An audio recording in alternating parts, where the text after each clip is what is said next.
ինձ թվում է, որ եթե անգամ Գեղամ Մանուկյանը գոյություն չունենար, կարելի կլիներ նրան հորինել, որպեսզի ինքը գա եւ այսօր այստեղ ունենա այն ելույթը, որը ունեցավ,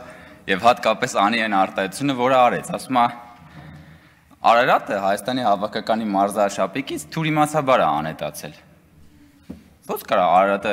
թյուրիմացաբար, այսինքն Արարատը այդքան նսեմացնում եք եւ նսեմացրել եք, որ դուք փաստորեն համարել եք, որ Արարատին կարելի է թյուրիմացաբար դուրս թողնել Հայաստանի հավաքականի մարզաշապիկից։ Հիմա մենք ենք Արարատը ուրանում, թե դուք ժողովուրդ։ Պարոն Մանուկյան, ախր ավելի լավ էր չխոսայիք։ Հետո ես չեմ հասկանում, ամեն ելույթից հետո որ թողում դուրս եք գալիս, լավ է այսօր հետ եկա։ Իշքան գիտեմ գնում եք ծխելու, չէ՞։ Ձեր ելույթները փաստորեն ձեզ էլ են ծխացնում, այդ պարզ է։ Բայց որտեղ եք ծխում, պարոն Մանուկյան, որովհետև ես գիտեմ, որ դուք դրսում համենայն դեպս չեք ծխում, որտեղ բաց տարածք է, այսինքն դուք ծխում եք ազգային ժողովի շենքի տարածքում։ Որտեղ եք ծխում, արգելված տարածքում եք ծխում։ Հա, պարոն Մանուկյան։ Ես ուզում եմ հարցնել, արդյոք ձեր արձագանքները անընդմեջ խոսում են նրա մասին, որ ձեզ հարմար չէ խոսակցությունը եւ վատ եք զգում։ Պարոն Դանելյանին, խեղճ պարոն Դանելյանին դու գանեք։ Պետք կլինի կկանչենք ոստիկան։ Այսինքն ուզում եմ հասկանամ, այդ ի՞նչ է, կներեք էլի պարոն Կոնչյան։ Այսինքն ոստիկանին դիմելը տենց բան ոչ վայել գործողություն է, ուզում եմ հասկանամ։ Ես չգիտեմ, պրոստը դուք ում եք ծխում, ես կյանքում ծխած չկամ, բայց ուզում եմ ասեմ դուք նորից ձեր դա լեզվամտածելակերպ է, այսինքն ոստիկանին դիմելը մի ինչ-որ արարքա, որը պետք չի անել, այո, ոստիկան պետք է կանչենք, անկախ նրանից թե ում է վերաբերում, կանչում ենք, լավ չեք նայում, ասում եմ, շարունակեք, պարոն Կոնչյան։ Ես խնդրում եմ, որ մեր ֆրակցիայի պատգամավորները այլևս Գառնիկ Դանելյանի հետ չծխեն եւ ձեր ջրերը չգցեք, եթե դուք ծխում եք նախ դուք մի ծխեք, հարգելի գործընկերներ, երկրորդը եւ ես կոչ եմ անում, այո, ոստիկանությունը պիտի համապատասխան վարչարություն անի, եթե նաեւ այդ թվում քաղաքացիական պայմանագրի պատգամավորներն են շենքում ծխում եւ ձեզ էլ հորդորում եմ, հարգելի գործընկերներ, շենքում չծխել։ Եվ իհարկե ես գիտեմ, որ ձեր ելույթները նույնիսկ ձեզ են ծխացնում, պարոն Մանուկյան, բայց իսկապես ոնց կարա Արարատը հանելը, այդտես թյուրիմացություններ փաստորեն ձեր մոտ հաճախ ա եղել դաշնակցության։ Երևի տես թյուրիմացաբար կոալիցիայի մեջ մտակ երիտ թուրքերի հետ,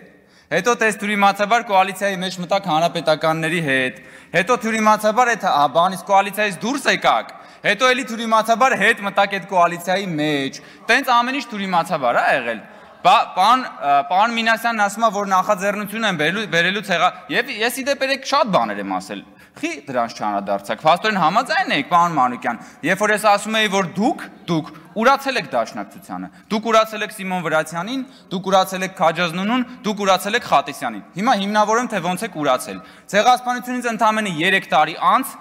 Դաշնակցությունը գնում է Թուրքիայի հետ պայմանագիր կնքում բարեկամության մասին, պայմանագրի վերնագիրը, հաշտության եւ բարեկամության մասին պայմանագիր, ցեղասպանությունից 3 տարի անց։ Փաստորեն դուք դա չեք համարում ուրացում, իսկ հիմա եկել եք 110 տարի անց, պարոն Մինասյանը եւ դուք ուզում եք երեսպաշտորեն բերեք նախագիծ ցեղասպանության ուրացումը քրեականացնելու համար։ Հիմա ես ձեզ հարց եմ տալի, բայց դուք համարում եք, որ Խատիսյանը ուրացող է, թե կամ Քաջազնունին, կամ Վրացյանը։ Ժողովուրդ ջան, դաշնակցության ավանդույթը եթե պահում եք, միջև վերջ պահեք։ Շնորհակալություն, պարոն Կոնչյան։ Այսքանը։ Եվ ես առաջարկում եմ հաջորդ անգամ պարոն Մանուկյան ցնցեք մեզ, մի ինչ-որ խելացի բան ասեք։ Շնորհակալություն, ազգային ժողովի մեծարգո նախագահ, հարգելի գործընկերներ, քանի որ նախորդ նիստից հետո մի շարք ստեր տարածվեցին լրատվադաշտում, տարածվեցին նաև ընդդիմադիր պատգամավորների կողմից, այն մասին, թե իբր իրենք բարձրաձայնել էին ցեղասպանության ուրացման հետ կապված ինչ-որ մի նախագիծ ու դրանից հետո տեղի ունեցավ ինչ-որ միջադեպ, ինչը բացարձակ սուտ է, որտեղ խնդիրը ընդամենը նրանում էր, որ ազգային ժողովի նախագահը նիստի կարգ ու կանոնը պահելու նպատակով նկատողություն ու դիտողություն էր արել ընդդիմադիր պատգամավորներին, հիմա լեզվակռիվ սկսեց ու տեղի ունեցավ միջադեպը, բայց ամեն դեպքում դա վերագրեցին, թե իբր ցեղասպանության ուրացման դեմ ինչ-որ նախագծի հետ էր կապված։ Ձեզ եմ ներկայացնում, սիրելի քաղաքացիներ, 2010 թվականին նկարահանված մի տեսանյութ Ամերիկայի Միացյալ Նահանգների այդ ժամանակվա փոխնախագահ Ջո Բայդենի մասնակցությամբ։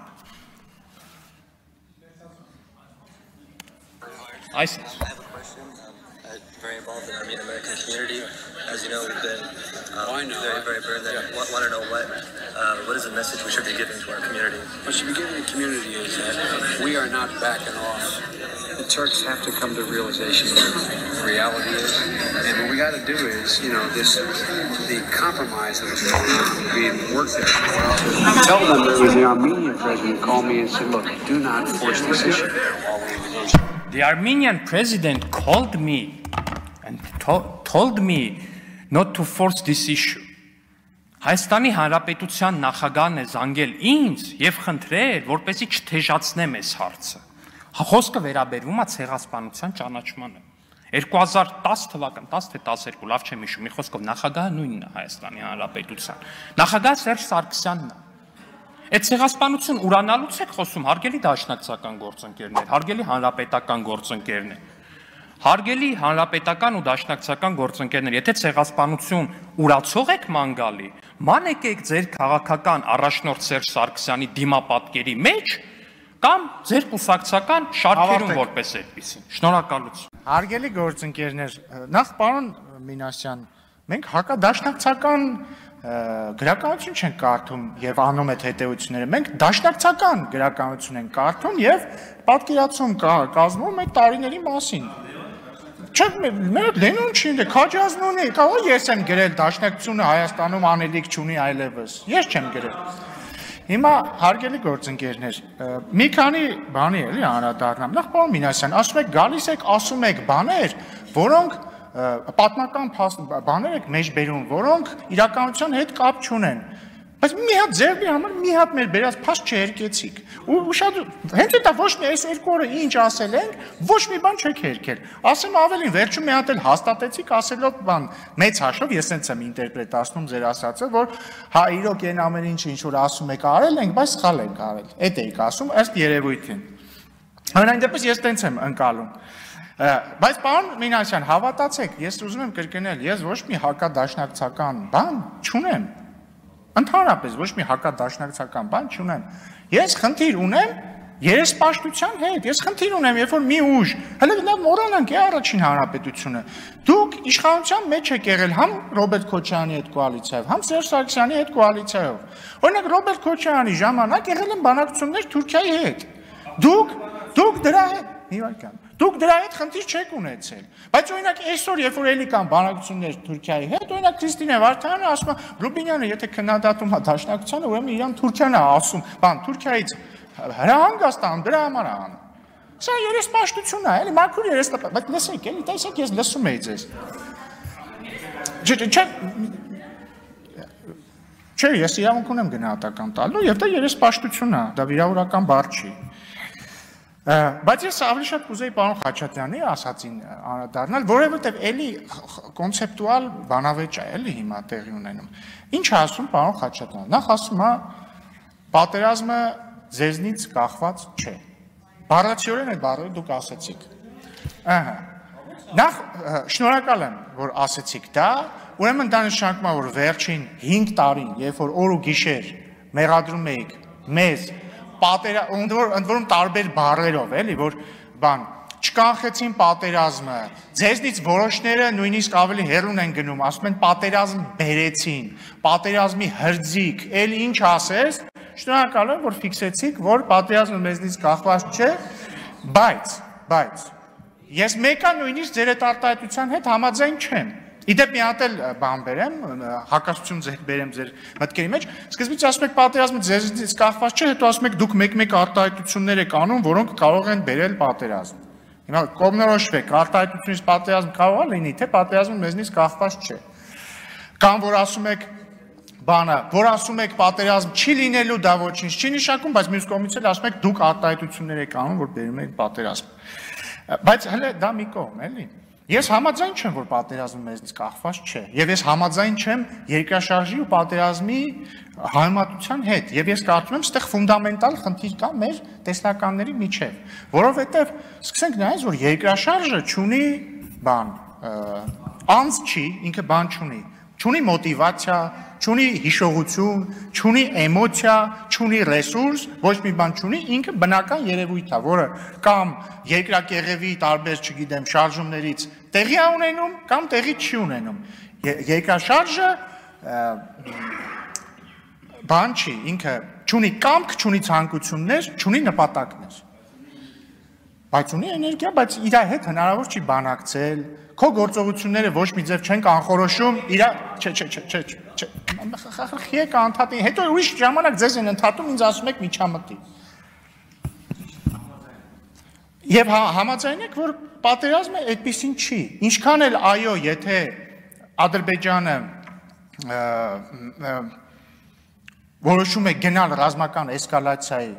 ուրեմն որոշում է եւ բնականաբար Հայաստանը այդտեղ մեղք չունի, բայց միևնույն ժամանակ ակնհայտ է, որ այդ թվում մեր գործողություններից է կախված, թե մեր տարածաշրջանում ոնց կզարգանան իրադարձությունները, որովհետեւ այն մտայնությունը, իդեպ ժողովրդի մոտ էլ մի հատվածի մոտ էլ կա այդ մտայնությունը, ընդ որում նոր չի այդ մտայնությունը, երևի հարյուրամյակներով է գալիս այդ մտայնությունը, դե որ դե մեկը աշխարհի մեծերն են որոշում, մեզնից ոչինչ կախված չի։ Չէ, ժողովուրդ ջան, մեզնից կախված է ամեն ինչ։ Կարող է մենք ինչ որ բան ուզենանք, դա չլինի, կամ չուզենանք լինի, բայց դա չի նշանակում, որ մեր գործողությունները ոչինչ չեն որոշում։ Մենք մեր ճակատագրի տերն ենք, ինչպես իդեպ, մեր ճակատագրի տերերն ենք եղել 1918-20 թվականներին։ Թող ձեր մոտ թյուր տպավորություն չստեղծի, որ երբ որ ես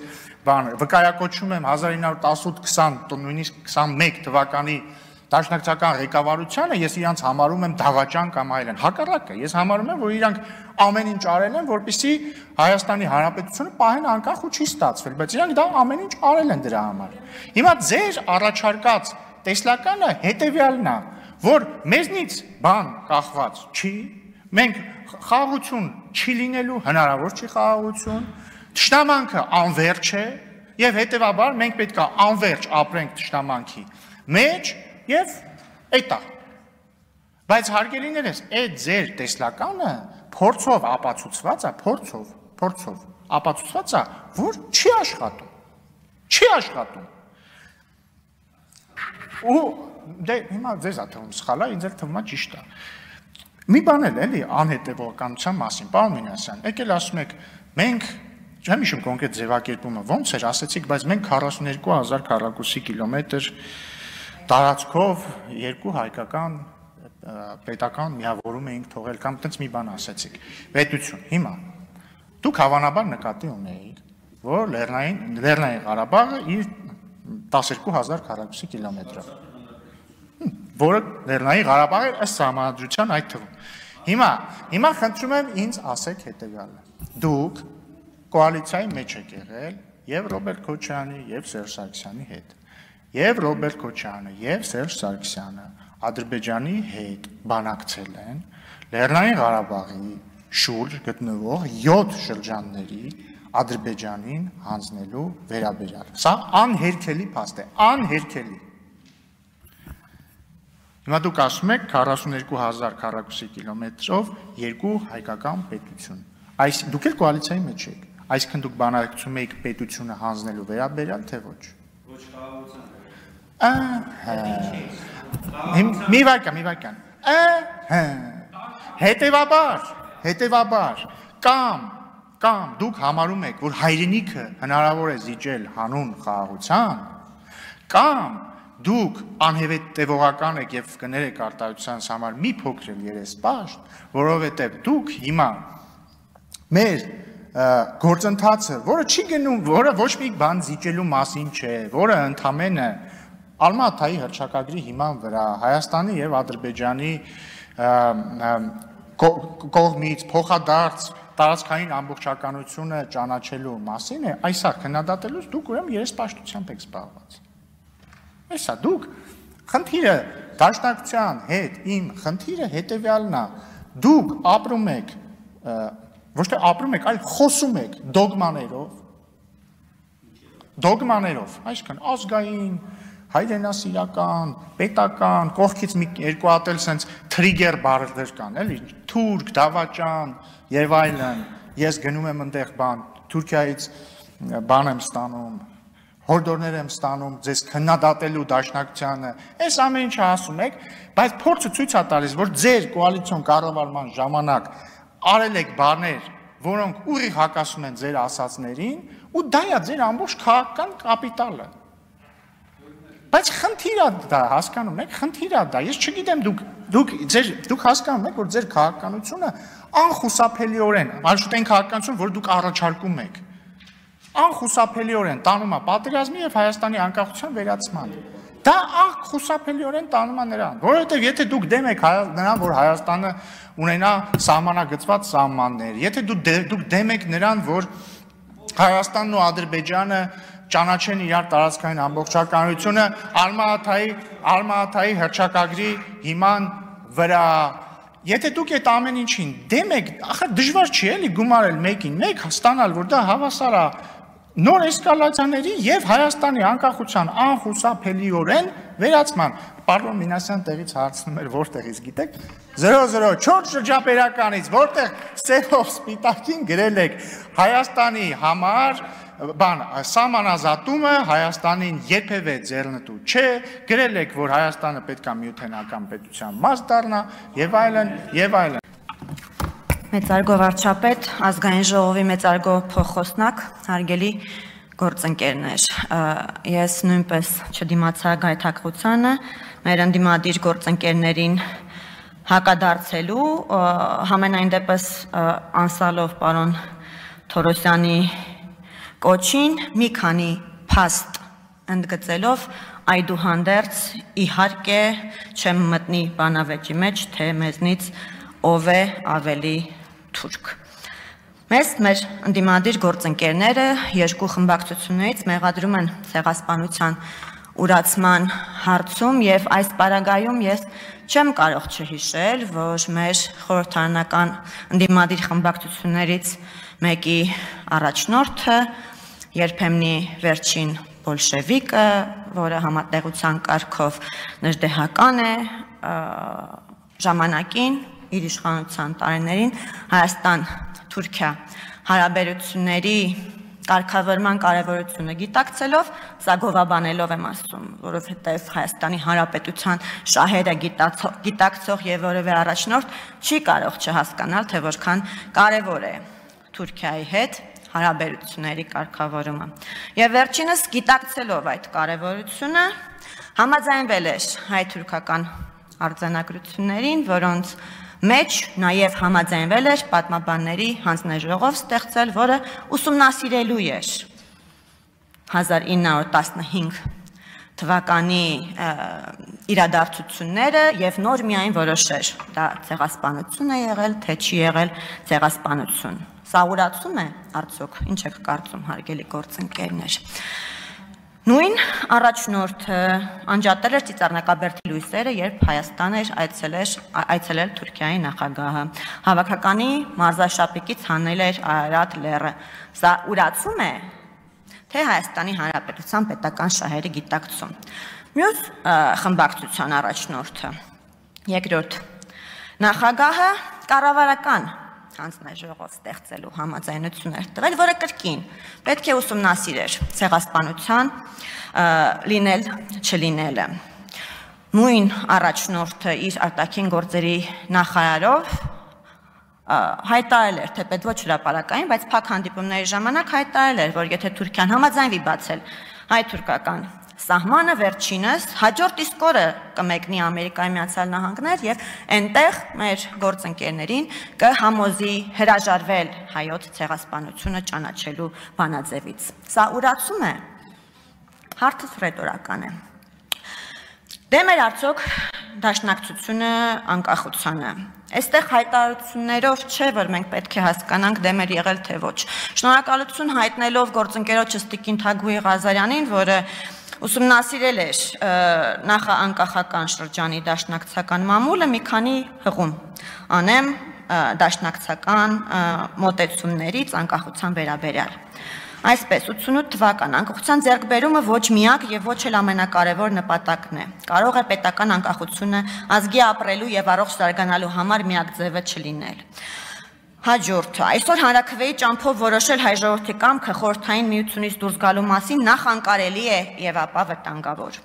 Ինչ վերաբերում է անկախ հայրենիք ձեռք բերելու եւ այդ հայրենիքում արդար հասարակական կյանք ստեղծելու մակարդակին, ապա այսօր այդ մակարդակների վրա մենք անելիք չունենք։ 89 թվական անկախություն պահանջելը ոչ այլ ինչ է, եթե ոչ արկածախնդրություն եւ հայ ժողովրդին անտեղի տեղը հարվածի տակ դնելու դավաճանություն։ 90 թվական նախ եւ առաջ մենք պետք է կարողանանք տեսնել, որ Հայաստանը չի կարող լուծել իր խնդիրներից եւ ոչ մեկը եթե հաշվի չնստի ռուսական պետական շահերի հետ։ Եվ այս ցանկը ես կարող եմ երկար շարունակել, բայց չեմ ուզում ամբողջ ժամանակս ծախսել դրա վրա։ Դաշնակցությունը քաոսից ստեղծել է պետություն, Տիկին Վարդանյանն էլ կարծես հեռուն գնաց ասելով, որ տասնյակ հազարավոր ինչ-որ քառակուսի կիլոմետրերով անծայրածիր մի պետություն էր։ Դա հարգելի գործընկերներ, ձեռները ճարլիներ չեք ստեղծի։ Ինչ-որ մեկ ունի այդ հարցի պատասխանը, թե ինչու է Հարավային Կովկասի երկու պետությունները ինչու են անկախացել մայիսի 26-ին, իսկ Հայաստանը մայիսի 28-ին։ Եվ երբ ընթերցում ենք մայիսի անկախության հռչակագիրը 18 թվականի, ճիշտն ասած, որևէ տպավորություն այն մասին, որ հայ ժողովուրդը գիտակցել է, որ մեզ պետք է անկախություն եւ գնացել է անկախության համար պատերազմ է մղել եւ անկախացել եւ չեմ տեսնում այդտեղ։ Կարդամ Անդրկովկասի քաղաքական ամբողջության լուծումով եւ Վրաստանի եւ Ադրբեջանի անկախության հռչակումով ստեղծված նոր դրության հանդեպ Հայոց ազգային խորհուրդը իրեն հայտարարած է հայկական գավառների գերագույն եւ միակ իշխանությունը եւ որոշ ծանրակշիռ պատճառներով թողնելով մոտիկ օրերում կազմել հայոց ազգային կառավարություն, ազգային խորհուրդը ժամանակավորապես ստանձնում է կառավարական բոլոր ֆունկցիաները հայկական գավառների եւ քաղաքական վարչական ղեկը վարելու համար։ Այս տեքստից ես ընդհանրապես հասկանում եմ, որ քանի որ Վրաստանը եւ Ադրբեջանը անկախացել են, մենք էլ դե ստիպված ենք այս անկախության մասին հայտարարությունը անել։ Ինչևէ, դրանից օրեր անց կնքվել է Բաթումի պայմանագիրը, որտեղ գրված է պայմանագրով Հայաստանի տարածքը կրճատվում է մինչև 28000 քառակուսի կիլոմետրով եւ կազմում է 12500 քառակուսի կիլոմետր պետք է վերանայ, ֆիդայական բոլոր ջոկատները նաեւ Անդրանիկին է, Թուրքիային է անցնում երկաթուղին, Թուրքիան հնարավորություն է ստանում Հայաստանի տարածքով զորք անցկացնել Ադրբեջան, Հայաստանին մնում են Սևանը, Երևանը, Էջմիածինը։ Եվ գերմանացի դիվանագետներից մեկն էլ ասել է հայերեն թողեցին Սևանում լողանալու տեղ, բայց չորանալու տեղ չթողեցին։ Իսկ Հայաստանը իրավունք չուներ ըստ այս պայմանագրի հարաբերություններ հաստատել Անտանտի երկրների հետ։ Ալեքսանդրապոլի պայմանագրով Թուրքիային է անցնում Կարսի մարզն ու Սուրմալուի գավառը, իսկ Նախիջևանը Շաուրի Շահ-Թախթիի շրջանները հայտարարում են ժամանակավորապես Թուրքիայի հովանավորության ներքո գտնվող տարածքներ, որոնց հետագա ճակատագիրը պետք է որոշվի հանրաքվեի միջոցով։ Հայաստանը զրկվում է զինապարտության հիմունքով բանակ պահելու իրավունքից, հայկական բանակի թիվն ամրագրվում է 1500 զինվորի, 8 թնդանոթի եւ 20 գնդացրի չափով։ Թուրքիան պարտավորվում է զինված օգնություն ցույց տալ Հայաստանին ներքին եւ արտաքին վտանգի դեպքում ըստ Հայաստանի կառավարության դիմումի։ Եվ հարգելի գործընկերներ, դուք գալիս եք այս ամբիոնից եւ հպարտ դեմքով խոսում եք կապիտուլյացիայի մասին։ Խոսում եք այն մասին, որ այն պայմանագիրը, որը այս պահին համաձայնեցված է Հայաստանի եւ Ադրբեջանի միջև կապիտուլյացիայի պայմանագիր է։ Կապիտուլյացիան, սիրելի գործընկերներ, Բաթումը եւ Ալեքսանդրապոլն են, որքան էլ սա ցավալի լինի, եւ ես սա ձեզ մեղադրելու համար չեմ ասում։ Ես ընդհանրապես փաստ եմ արձանագրում, որպեսզի մենք մեր պատմությունը չմոռանանք եւ դրա վրա հիմնվենք մեր ապագա գործողությունները կառուցելու ընթացքում։ Տիկին Գյուրեղյանը եւ Տիկին Գալստյանը մեզ մեղադրում են, որ մենք ընդհանրապես 40 դպրոց ենք սարքել։ Պարոն վարչապետ, շնորհակալ եմ ձեզնից, որ դուք Հայաստանի Հանրապետության երեխաներին պարգևել եք 40 դպրոց, նոր զրոյից կառուցված դպրոց, մարդկային պայմաններ դպրոցում սովորելու համար։ Հարգելի գործընկերներ, 8 տարի դուք 20 տարվա Քոչարյանի եւ Սերժ Սարգսյանի իշխանության տարիներին ունեցել եք կրթության նախարար, 8 տարի գումարային, շարունակական չէ գումարային, հատուկ հաշտել եմ պարոն Խաչատրյան, տենց մի նայեք։ Եվ այդ 8 տարվա ընթացքում ես շատ շնորհակալ կլինեի, եթե դուք գոնե մեկ դպրոց սարքեք կամ մեկ դպրոցի զուգարան մարդկային պայմանների բերեք, որ երեխաները կարողանային զուգարան գնալ իրենց դպրոցում։ Տարական բան, ուղղակի զուգարան գնալ, ուրիշ բաների մասին չեմ խոսում ավելի բարձր պահանջմունքների մասին։ Պարզապես ուզենային գնային զուգարան եւ չզզվեին։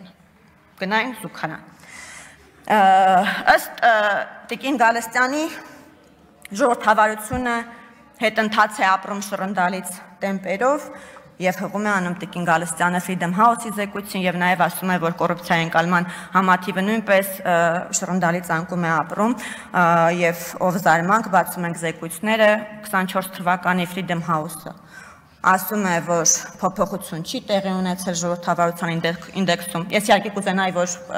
աճ գրանցեինք, չենք գրանցել, մեր թերությունն է, այո, բայց չի տեղի ունեցել փոփոխություն, հետընթաց չկա։ Նույնը կոռուպցիայի ընկալման համաթիվն է, մնացել է նույնը, կրկին չի տեղի ունեցել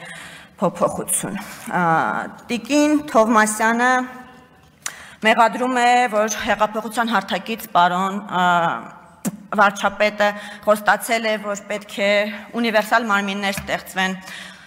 կոռուպցիայի դեմ պայքարի եւ ընտրական հանցագործությունների բացահայտման եւ դա տրվի ընդդիմությանը, գուցե դա վատ չէ, բայց հարգելի գործընկերներ, դուք նայել եք, թե ինչ խնդիրներ ունի մեր ընդդիմությունը։ Դուք իրոք մտածում եք, որ մեր ընդդիմությունը, որը ամեն ընտրությունների ժամանակ աչքի է ընկնում, կալանավորվում է ընտրակաշարք բաժանելու համար, կարող է ընտրական հանցագործությունների հետաքննման ունիվերսալ մարմինի պատասխանատուն լինել, կամ մի ընդդիմություն, որի բազմաթիվ ներկայացուցիչներ անցնում են ապօրինի ծագում ունեցող գույքի գործընթացով, բռնագանձման գործընթացով, միլիարդավոր դրամների համար կարող է, մեկ նախադասությամբ կավարտեմ հիմա, կարող է ղեկավարել հակակոռուպցիոն մարմինը ունիվերսալ։ Եվ վերջում խաղաղության մասին, հարգելի գործընկերներ, կամահրանքով խոսում եք 2024 թվականը ոչ որ խաղաղ է եղել։ Եղել է ամենախաղաղ տարին վերջին տարիների ընթացքում եւ դրա համար ջանք չի խնայել Հայաստանի Հանրապետության կառավարությունը եւ դրա համար ես նույնպես ձեզ շնորհակալ եմ պարոն վարչապետ, անչափ եւ կրկնում եմ ձեր խոսքերը։ Պատերազմ չի լինելու, լինելու է խաղաղություն եւ այս ուղղությամբ մենք անելու ենք ամեն հնարավորը։ Շնորհակալություն։ Շնորհակալ եմ մեծարգո պարոն վարչապետ, մեծարգո պարոն փոխնախագահ, հարգելի գործընկերներ, սիրելի ուսանողներ կամ աշակերտներ։ Ուզում եմ սկսել Տիկին Վարդանյան, խոսեցիք մակարոնի գնից, որ թանկացել է, չգիտեմ, 20%, 30%, բայց էլի վերջակետ դրեցիք ու շարունակեցիք։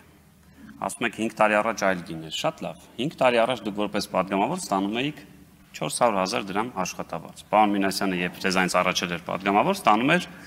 360,000 դրամ աշխատավարձ։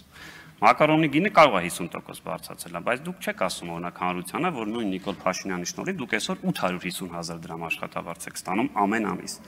Այսինքն 450,000 դրամ ավել աշխատավարձ եք ստանում։ Եվ ես հիմա պաշտոնապես հայտարարում եմ ցանկացած Հայաստան խմբակցության պատգամավոր, որ պատրաստ է ինձ տալ իր ավելացված 450,000 դրամ աշխատավարձ ամեն ամիս, ես երաշխվում եմ, որ իրան եւ իր ամբողջ ընտանիքի անդամին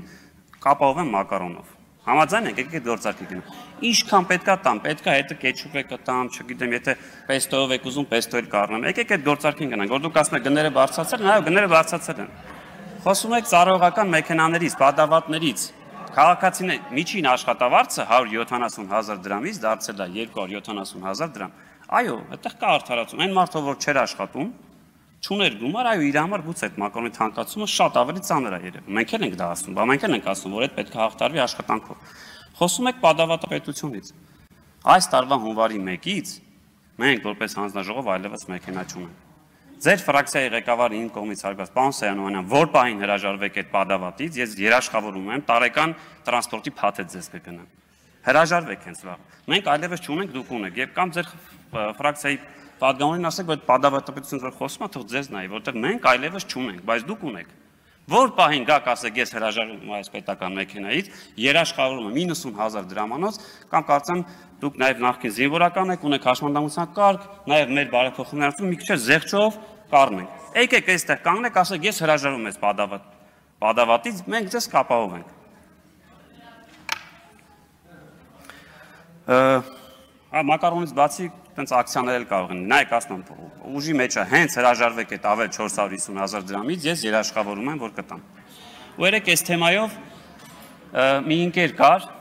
չեմ ուզում անունը տալ, տենց չեմ համաձայնություն չեմ վերցրել, բայց բովանդակությունը կարծում եմ կարելի ասել, ինքը հույքահարկի հետ կապված քննադատական բաներ գրել, ինձ ընկեր է, բայց մեզ քննադատողներից է։ Ու տենց իր այդ խոսակցության մեջ մտա, պարզվեց տունը 13,000 դրամ էր հույքահարկը 2021 թվականին, հիմա պետք է վճարի 43,000 դրամ։ Հարցնում եմ, ասում եմ, տունը ինչքան արժի, ասում եմ, դե մոտ $250,000։ Ասում եմ, նայ, այն ժամանակ, որ 11,000 դու էիր վճարում, մոտարպես 11-12,000 է վճարում էր ոչ թե $250,000 արժողությամբ տուն ունեցող, այլ $2.5 միլիոն արժողությամբ տուն ունեցողը։ Ասում եմ, հիմա քո իդեպ, այնտեղ որտեղ ինքն է ապրում, գուցե շատ քիչ դեպքերից է, բայց լավագույն այգիներից է, որ քաղաքապետարանը ֆանտաստիկ է ուղղակի սարքել։ Ասում եմ, հիմա դու 10,000-ի տեղը 40,000 ես վճարում, այն մեկը, որ ուներ $2.5 միլիոն արժողությամբ տուն, որը հիմա ասենց գոռում է, ինքը 13,000-ի փոխարեն վճարում է 450,000 դրամ։ Եվ ստացվում է, որ դու ավելացնելով 30,000 իր մասնաբաժինը ավելացրել ես 400,000 եւ ավել, ինչի արդյունքում դու ունես հիմա այս այգին։ Լավ է թե վատ։ Եկանք այն արդյունքում ասում եմ, հա, ճիշտ ես ասում։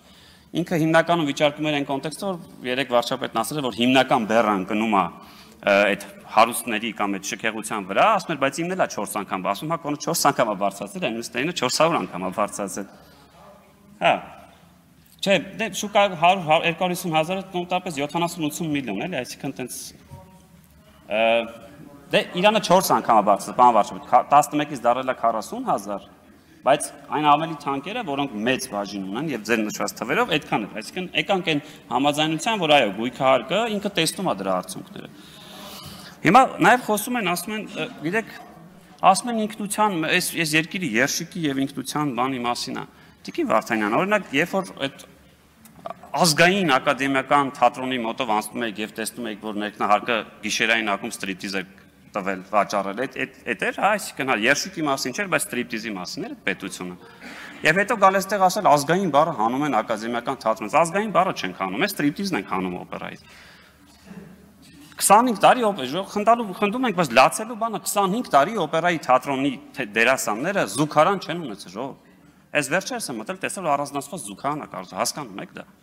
Այսինքն ում էր պետք է այդ անվանումը, որ ասում ենք ազգային, բայց այդ մարդիկ զուգարան չունեին։ Կամ ազգային պատկերասրահի պատերի տակ, որ զուգարան էր դարձել, այդ ազգային հատկություն էր, հա, գնալ միզել ներողություն արտադրության ազգային պատկերասրահի պատերի տակ։ Տեսել եք ինչ էր կատարում։ Կամ ասում եք պարակտում, Տիկին Գալստյան, իմ կարծիքով մոլորության մեջ եք, նաև դուք։ Որտեվ այնտեղ որտեղ քաղաքական պարակտում չկա, այդ վատ բանի մասին է խոսում։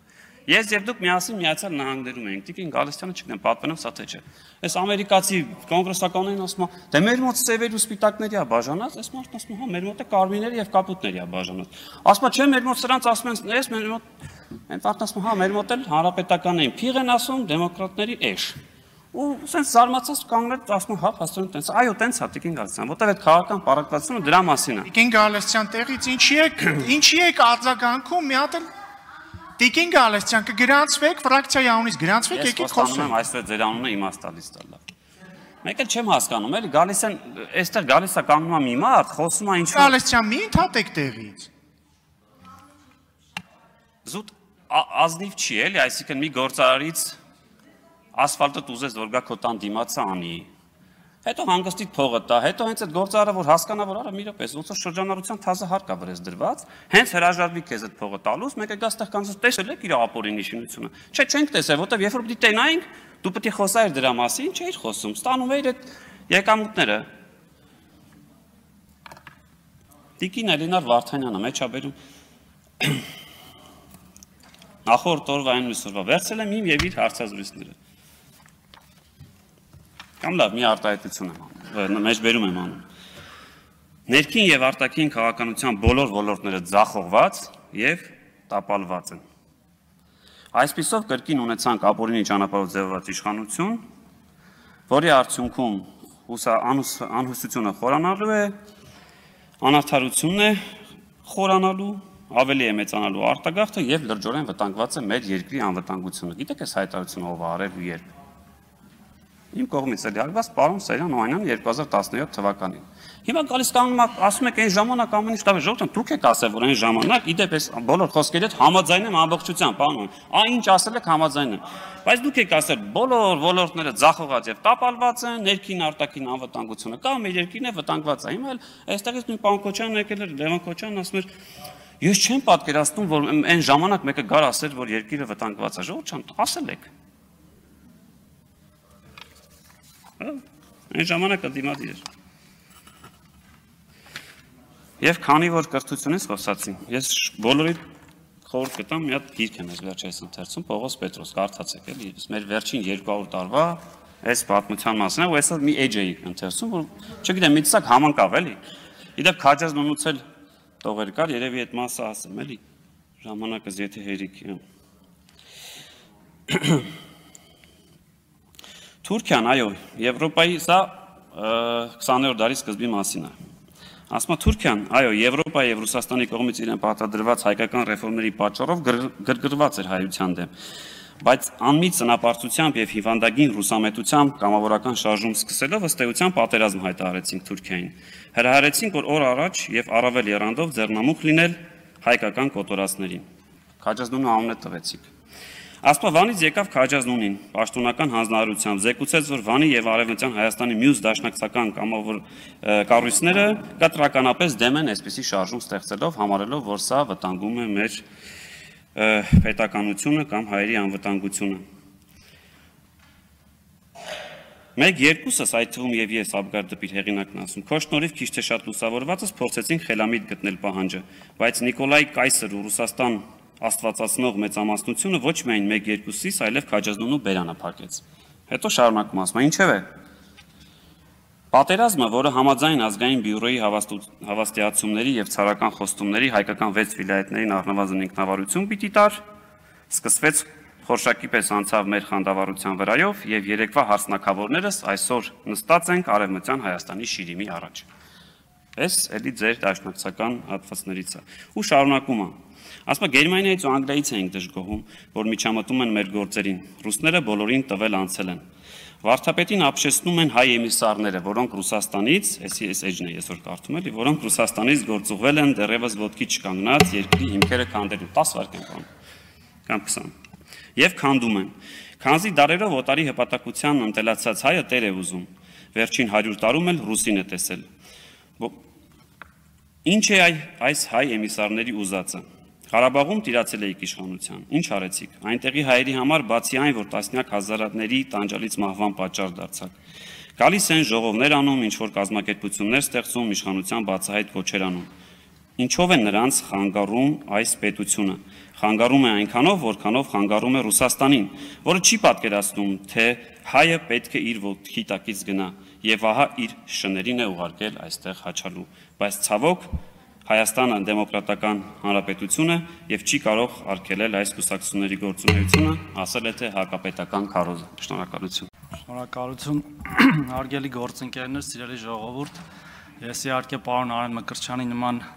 ձիրք չունեմ խոսքի, բայց կփորձեմ։ Ճիշտն ասած որոշել էի Ես ճիշտն ասած որոշել էի բովանդակությանը անդրադառնալ մի հարցի, որի երկխոսությունը արդեն սկսել էի վարչապետի հետ ժողովրդագրությանը, բայց երևի երկրորդ մասում դրան կանդրադառնամ։ Բայց մեր ժողովուրդը պետք է հասկանա ինչա ուզում անի ընդդիմությունը իդեմս այս պահին մի ֆրակցիայի, բայց սովորաբար երկու ֆրակցիաների։ Մեզ ուզում է ներքաշի, թե այն բանավեճի մեջ, թե ով է ավելի շատ թուրք։ Մեզ մեղադրեն թուրք լինելու մեջ, որ մենք իրանց մեղադրենք թուրք լինելու մեջ, որ իրանք ավելի ուժեղ թուրք են, քան մենք։ Ու շատ դժվար է իրականում դիմանալ այդ գայթակղությանը եւ չմտնել այդ բանավեճի մեջ, բայց մենք պետք է քաղաքական հասունություն դրսևորենք եւ չմտնենք։ Չպետք է մտնել այդ բանավեճի մեջ, հարգելի գործընկերներ եւ սիրելի ժողովուրդ։ Չի կարելի մտնել այդ բանավեճի մեջ, որտեղ այդ բանավեճն է, որ մեզ կործանել է միշտ։ Բայց ինչ է անում նաև ընդդիմությունը դրան զուգահեռ։ Ուզում է, որ մենք ինչպես 80-ականների վերջին, 90-ականների սկզբին, հրապարակված բազմաթիվ պաշտոնական հաղորդագրություններով չունենանք անկախություն։ Մենք չլինենք անկախ, կամ լինենք հնարավորինս կախված։ Այս պահին իրանց կողմից նշված պետությունից, հետո միգուցե այլ պետություններից ցանկերանշում տիկին Քրիստինե Վարդանյանը ստեղ չի, երևի պետք է համալրել այդ ցանկերը ռուսի շպիոնների, որտեղ ոնց որ ամբողջական չէր։ Իրանք նաև չեն ուզում, որ մենք ունենանք սահման,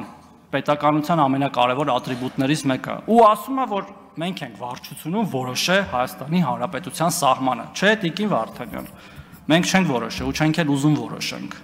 Հայաստանի Հանրապետության պետական սահմանը որոշվել է Հայաստանի Հանրապետությունը անկախանալիս,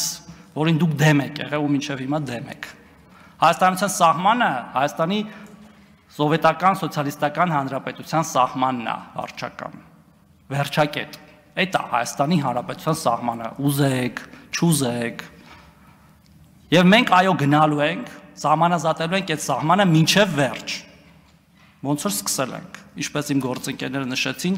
դա ամենալուրջ ձեռքբերումն ա եղել 2024 թվականին։ Եվ եթե դուք գնաք սովորական մեր քաղաքացիներին հարցնեք սահմանազատման մասին, ինչպես ես ինքս հարյուրների հարցրել եմ, ստացել եմ շատ ճիշտ պատասխան։ Ասել է ոնց, բա մենք սահման չունենանք։ Բա մենք չունենանք սահման, ժողովուրդ ջան, չունենանք սահման։ Երևի չէ, դուք չեք ուզում, որ մենք ունենանք սահման, որ հեշտ լինի հետո այդ տարբեր պետությունների տակ մեզ պարկացնելը։ Ասում են բան, Արևմտյան Հայաստան, Սյունիք ենք կորցնելու, հա, որ դնենք մի հատ սովորական քրոնոմետրաժ անենք, ենթադրում եմ, տես կազմակերպություններ կան, չափենք, թե ով է ավելի շատ Ալիևի հայտարարությունները Հայաստանում մեջ բերել, կամ ԱԳՆ-ի, Ադրբեջանի պաշտոնական, կամ ինչ-որ ներկայացուցիչների, ես վստահ եմ, տասնապատիկ անգամ տարբերությամբ հաղթելու է Հայաստան դաշինքը եւ մեր ընդդիմությունը։ Եվ ով է հետեւաբար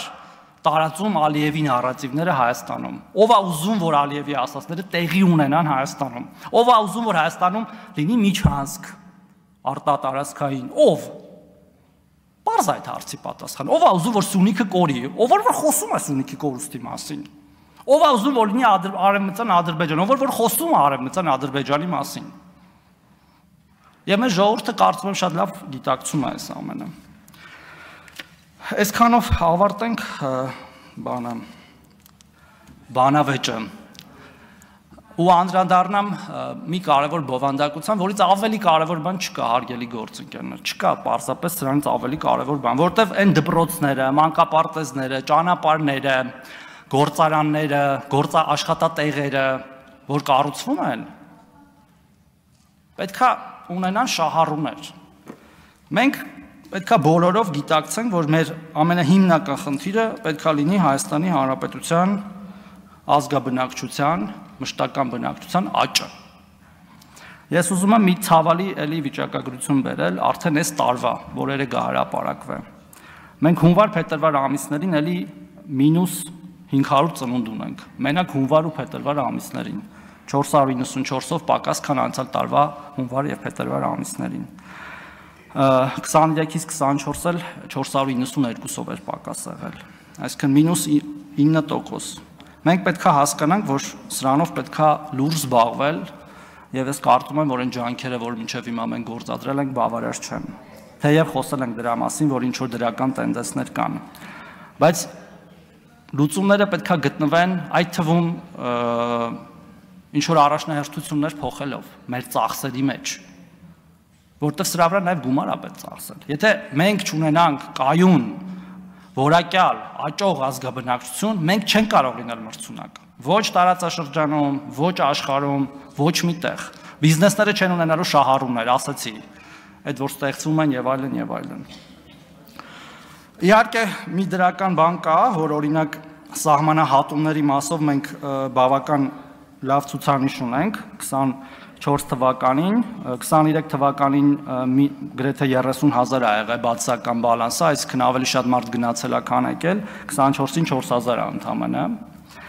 այդ առումով դրական է, բայց կարծում եմ, որ չի կարա մեզ սա բավարարի որևէ կերպ։ Եվ մենք պետք է մի քանի ուղղությամբ գործողություններ անենք։ Առաջինը ծնելիության խթանումն է, միանշանակ։ Եվ մեր պատղաբերության ցուցանիշը 1-9-ից դարձնել 2.1, 2.2, 2.5, 3 ու սրա վրա ոչ մի ռեսուրս չպետք է խնայենք, հարգելի գործընկերներ։ Երկրորդը, որտեղ առաջինով չի լուծվելու հարցը, ինչքան է որ ցավալի լինի, որտեղ կա խնդիր մայրական կապիտալի։ Հիմա երեխա են ունենում կանայք, որոնք ծնվել են 20-25 տարի առաջ, եւ նաեւ էս պետք է հաշվի առնենք։ Հիմա երբ որ մենք քիչ ենք երեխա ունենում, մենք 20-25 տարի հետո ավելի քիչ ենք ունենալու։ Այս ամեն ինչը փոխկապակցված է եւ շարունակական։ Մենք պետքա ինչքան էլ որ տարօրինակ թվա, ինչքան էլ որ մեր այսպես կոչված ազգային գաղափարների մեջ չտեղավորվի, մենք պետքա կազմակերպենք իմիգրացիա, ներգաղթ։ Այս հարցը կարելի լուծել նաեւ եւ առանց ներգաղթի հնարավոր չի լուծել։ Կազմակերպված ներգաղթ ամես պետք կազմակերպել։ Տասնյակ հազար մարդ, տասնյակ հազարավոր մարդկանց։ Չի լինելու առանց սրա, արգելի գործընկերներ։ Մենք պետքա նաեւ մեր մտքում այդ բանը փոխենք։ Մեխանիզմը, որ տենց մոնոէթնիկ, այլ ազգիներին շատ որպես տուրիստ սիրող, բայց երբ որ գալիս են մշտական մեր հետ ապրում են, այդքան էլ չսիրող ազգ ենք։ Մենք պետքա փոխվենք այդ առումը, որտեվ ուրիշ տարբերակ չկա գոյատևելու, այս իմ ասած իրավիճակը հաշվի առնելով։ Եվ այդ մարդկանց պետքա դարձնենք մեր Հայաստանի Հանրապետության լիիրավ սկզբից բնակիչներ, հետո քաղաքացիներ։ Ամեն ատրիբուտիկայով հայերեն պետքա սովորացնեն, երեխաները պետքա գնան հայկական դպրոց, սովորեն մեր բոլոր այն ինչ որ մենք ենք սովորում պատմություն, գրականություն, աշխարհագրություն եւ դրանով նատուրալիզացնենք այդ ընտանիքներին Հայաստանում, որտեղ երեխաներից ավելի լավ ճանապարհ ընտանիքներին ինտեգրելու որևէ երկիր պարզապես չկա։ Ես կոչ եմ անում, որ բոլորս ներկաներս ամեն մեկը իրա մասով կառավարությունը ամենակարևոր մարմին որպես այս ամեն ինչը իրականացնող այսօրվանից սկսած, երեկվանից սկսած, վաղվանից սկսած այս մասով գործողություններ անենք, որտեղ մենք խոսում ենք իհարկե շատ ավելի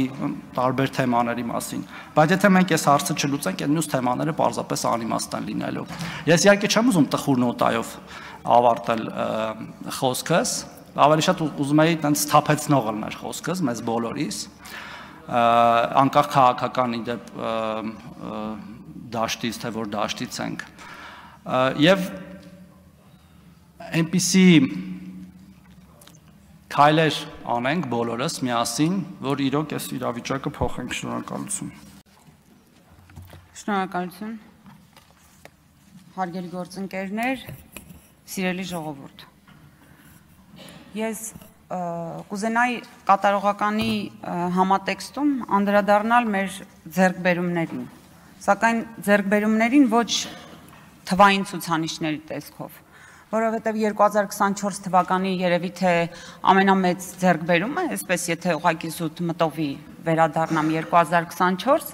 կարծում եմ դա եղել է սահմանազատման գործընթացը, ձեռքբերումներից մեկը համենայն դեպս եւ շատ կարեւորը, որովհետև այն իմ պետության, իմ իրական Հայաստանի մասին է։ Ես վերջապես ունեմ սահման,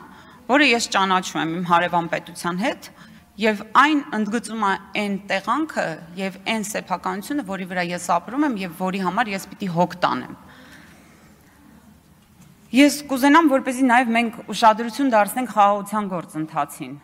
Վերջապես Հայաստանում, Հայաստանի Հանրապետության քաղաքացին մտածում է խաղաղության մասին եւ հասկանում է, որ ինքը ունի իրավունք ապրելու խաղաղ, ապրելու բարեկեցիկ եւ իր պահանջները զուտ անվտանգային, այսպես ասած, դաշտից բերելու իր իրական, իր կյանքի, իր բարեկեցության, կենսագործունեության դաշտ։ Ես ուզում եմ նաև խոսել նրա մասին, որ մենք մեր ժողովուրդը այլևս տեսնում է, որ մեր անվտանգության գիծը, որը ժամանակին եղել է հենց այն սահմանագիծը, որը հատել է, որտեղ կանգնած է եղել զինվորը, հա, այն առաջնագիծը, այլևս դիվանագիտությունն է վերցրել իր վրա։ Սա շատ կարևոր բան է, այսինքն անվտանգությունը մի քայլ առաջ է գնացել իրականում։ Ես ուզում եմ անդրադառնալ այն բոլոր բովանդակությանը, ինչի մասին ընդդիմությունը այսօր մեզ քննադատում է, չգիտեմ։ Եթե կուզեք թվերով անդրադառնամ, խոսում են արտաքին պարտքից։ 2016 թվականին, երբ պարոն Արծվիկ Մինասյանը եղել է էկոնոմիկայի նախարար, արտաքին պարտքը աճել է 17%-ով։ Միաժամանակ համախառն ներքին արդյունքը աճել է ընդամենը 0.5%-ով, իսկ եկամուտները պետության 0.3%-ով։ 2024 թվականի արտաքին պարտքը 6.2% աջակրանցել, եկամուտների 7% աճի եւ համախառն ներքին արդյունքի 5.9% աճի պարագայում։ Ես կարծում եմ թվերը խոսում են եւ շատ բովանդակալից։ Չեմ անդրադառնա աղքատության ցուցանիշին, որը իրական նվազել է, բայց այստեղ շփոթություն առաջացնելու համար, քանի որ բանաձևը փոխվել է, փորձում են ուրիշ բան ներկայացնել։ Ես ուզում եմ անդրադառնալ իսկապես ձեր բովանդակությանը։ Տիկին Էլինար Վարդանյանը, երբ խոսում է, ասում է, ընտանեկան բռնության մասով Տիկին Ղազարյան, մենք ենք, նախկիններն են, չգիտեմ, դուք չեք արել։ Ընտանեկան բռնության օրենքում դուք բովանդակությանը, նենց էիք աղճատել բովանդակությունը եւ նույնիսկ վերնագրում ներառել էիք ընտանիքում համերաշխության վերականգնման բառակապակցությունը, որովհետեւ վախեցել եք ասել, որ բռնությունը համերաշխություն չի ենթադրում։ Բռնությունը ինքը արդեն իրագործված արարք է։ Եվ այս բովանդակությունը, անբովանդակությունը ձեր բոլոր արարքների մեջ է, ձեր հայրենասիրության մեջ է, ձեր պետականամետության մեջ է։ Երբ դաշնակցությունը վատ է ազգում, ինչ որ, չգիտեմ, նեղանում է, որ իրան ինչ որ բաներ են մեղադրում։ Եվ ավելին ասեմ, այս խոսակցությունը ես ուզում եմ բացել, որովհետև երեք պարոն Գեգամ Մանուկյանը անդրադարձավ պարոն Ռուբինյանի հորը, վկայակոչեց, ինչ որ, չգիտեմ, ինչ են թողել, դուք կամաչեիք, չգիտեմ, ինչ, նման բարեկրթություն չակերտավոր։ Իրան մի անգամ էլ թույլ է տվել նորից ձեր խմբակցության անդամներից մեկը, իմ հայրիկի մասով։ Եվ ես ուզում եմ ձեզ մի բան ասել։ Երբ ներսում զինված ջոկատներ էիք ձևավորում եւ դրոյի ցուցակում հորս անունն էիք գրում, ես այդ ժամանակ երեխա էի, ես հիշում եմ ինձ, երբ մեր պատուհանի տակ զինված կանգնած էին մեքենաները, ես այդ ամեն ինչը լավ հիշում եմ, եւ ես եմ իմ հոր ժառանգությունը, ես, ով ձեր հանդեպ բռնություն չի ուզում կիրառի, այդտեղ է տարբերությունը։ Տիկին Վարդանյան, երբ հարցակվում էիք Տիկին Ղազարյանի վրա, այդտեղ է տարբերությունը, հասկանում եք։ Երբ խոսում եք վարչության նիստում ինչ-որ բան որոշելուց, ձեր շրջաբերականը հիշեք, խնդրում եմ։ Ուղղակի դուք բովանդակության հետ, դուք այն ինչ ասել, ես ձեր բանն եմ նայել, ես ձեր ծրագիրն եմ նայել, կառավարության ծրագիրը։ Այն որ գալիս եք այստեղ, թվեր չկա, ցուցանիշները սենց, չգիտեմ ինչ։ Այո, սիրելի ժողովուրդ, այո, բարեփոխումներ են տեղի ունենում հարկային օրենսգրքում, հարկային, չգիտեմ, գույքահարկի փոփոխություն է տեղի ունենում եղել, եւ հնարավոր է, որ լինեն բացթողումներ եւ շտկվեն։ Բայց այստեղ կարևորը այն առանցքային բովանդակությունն է, ինչի մասին է, այս բանի դահլիճի այս թևը ինչի մասին է խոսում, ինչ անկախություն, ինչ պետություն։ Եվ մյուս անգամ որևէ մեկը չհամարձակվի մտնել ծնողի եւ երեխայի միջև ինչ-որ մի հատ դաշտ, դա տգեղ է առնվազն։ Եվ երբ կրթությունից եք խոսում կամ ինչ-որ մի բան ասում եք, որ վայ, դուք անկիրթ եք, չգիտեմ ինչ եք խոսում։ Կրթվելը ամոթ բան չի, ժողովուրդ։ Եվ դուք կարիք ունեք կրթվելու, ինչպես բոլորս։ Ինչևէ, այսքանը, շնորհակալություն։ Տիկին Վարդանյան, քանի որ անդրադարձաք, ասեմ, որ ես շատ հպարտ եմ, որ այն նույն պահին, երբ որ դաշնակցությունը խոսում էր անկախության դեմ, իմ հայրը պայքարում էր անկախության համար։ Ես էլ